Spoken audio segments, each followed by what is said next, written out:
Hey, thanks for taking 10 minutes to watch our show. My name is Carl Azus. We are your objective source for world news. And this Wednesday, that starts with a report on a new missile test by North Korea. The secretive communist country reportedly launched a ballistic missile on Tuesday that traveled from the northern part of the nation to the ocean between North Korea and Japan. A ballistic missile has what's considered to be a medium range. It can fly several hundred miles, potentially reaching a country like South Korea or Japan, but not the United States. South Korea, Japan, and the U.S. are allies of each other and rivals of North Korea. Government-controlled media in North Korea said the missile was hypersonic, meaning it could fly as fast as 20 times the speed of sound and be nearly impossible to shoot down. Experts say they're doubtful the weapon was that advanced, and South Korea says it does have the ability to intercept the kind of missile North Korea launched. Still, it's against international law for North Korea to test out ballistic missiles and nuclear weapons, though the country has repeatedly done that anyway and considers weapons tests a right. Analysts say North Korea launches missiles like this to show off its military power and to get attention from international governments and media. Across the Pacific, the launch was followed by some confusion in U.S. airspace. Officials say the test was not considered a threat to the continental United States, but at least 2 air traffic controllers in different western states and a spokesperson for the San Diego International Airport said U.S. officials had ordered a temporary ground stop when pilots were told to land and not take off from multiple West Coast airports. It's an unusual order that reportedly lasted a few minutes on Monday afternoon, but some other airports in the region said they were unaware of a ground stop order, and a spokeswoman for NORAD, the North American Aerospace Defense Command, said it gave no warnings to U.S. airports about the missile launch. On Tuesday, the U.S. Federal Aviation Administration said it briefly stopped flights from departing at some airports on the West Coast near the time of the missile test. 10-second trivia. Where would you most likely find a kite winder, an enfilade, and an oxeye? Plant nursery, subway, pet store, historic home. These are all features you might find in a historic home and some modern ones.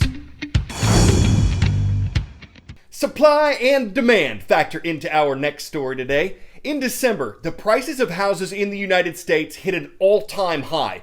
Real estate brokerage Redfin says the median home price was $360,500 and that the number of homes for sale dropped to an all-time low.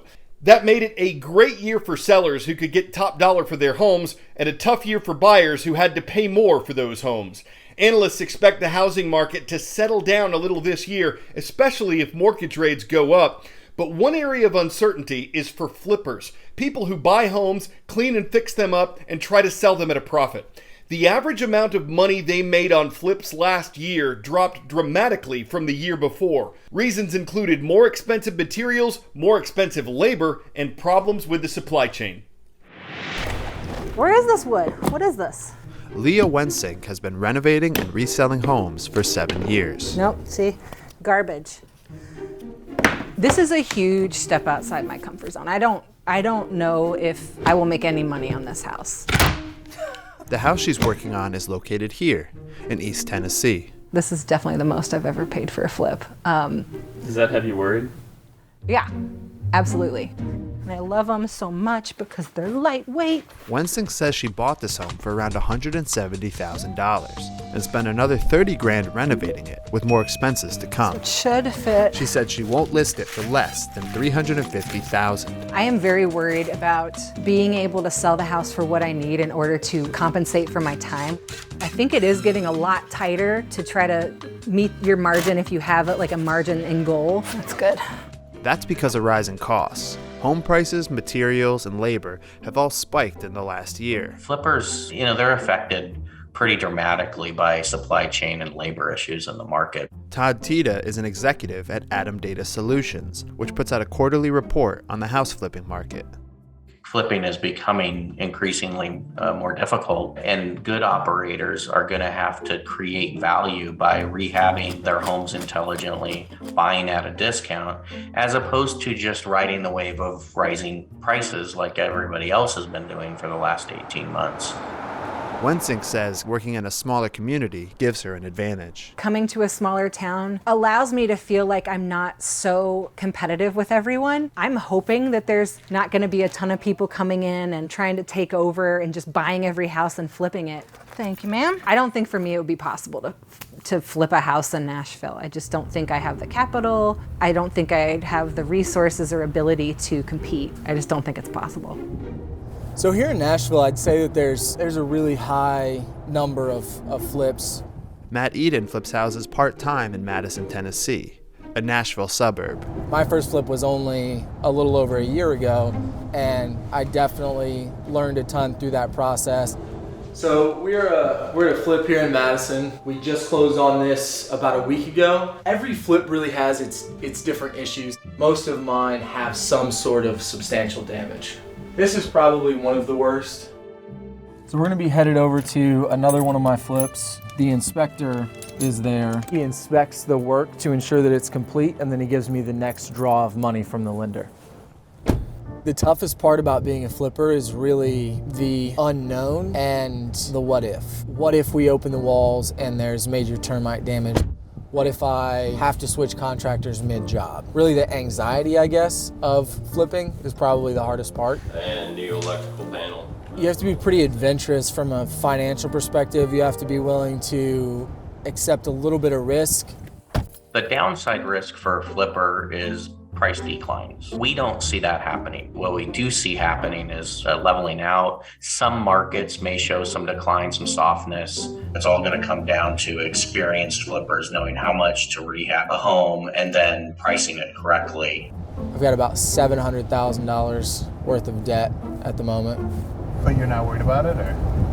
No, I'm not worried about it simply because I know what the properties are going to be worth once they're done, and I don't see the bottom falling out of this market anytime soon. It's important to just take your time and hit it in the center. I'm always worried that there's going to be a recession, and then what value will this be? But at least still I'm like, well, it's still, you're holding property, which is at least going to have some value in this world, I hope.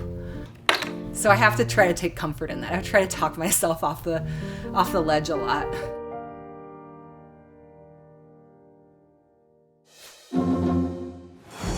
Unexpected question of the day. Can fish drive? The short answer is no. But a team of Israeli researchers did recently create a cart that responds to a goldfish's movement inside a mounted tank. When the fish swam toward a certain direction, cameras, sensors, and a computer made the cart go there. And if the fish reached the target that scientists set up, it got rewarded with food. At first, it reportedly took the animals 30 minutes to figure this out. But after several days of fish driver's ed, some of them could eventually reach the target within 1 minute, even with obstacles in the way. The scientists say this shows that goldfish have the ability to navigate towards something outside of their immediate environment, that they may be smarter than people think they are, and that this might just disprove the theory that goldfish have an incredibly short memory. But some of the animals in the study were better at driving than others, even with food on the line, so it's probably a good idea to keep them in the tank instead of on the road.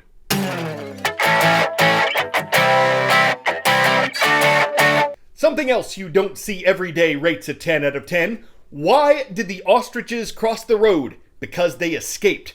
80 of these birds went AWOL from a farm in southern China and made a rush tour of city life. Chinese media say the ostriches got out after a farm worker didn't properly secure a gate.